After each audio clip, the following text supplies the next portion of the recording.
Now, this is the fourth quarter of our school monitoring, evaluation, and adjustment for school year 2022-2023.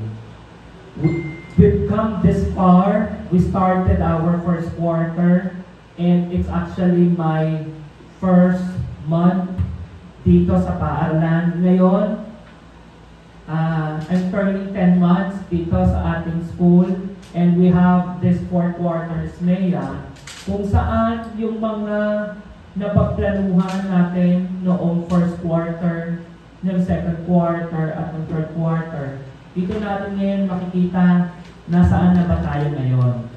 Maaaring sa buhay natin or sa larangan ng ating paglilingkod, meron tayong mga what ifs na sana nagawa ko ito, sana nagawa namin, pero hindi na natin mababalikan yung past.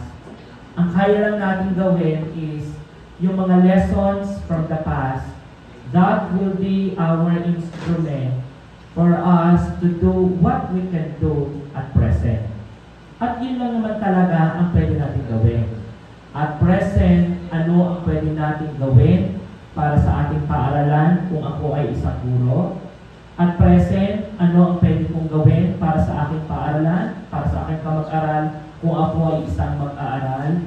At present, ano ang pwede kong magawa sa institusyon na Tropical Village National High School kung ako ay isang kabahagi, one of the stakeholders of this institution? And this present is actually a blessing from God because we were given this opportunity for us to serve our people.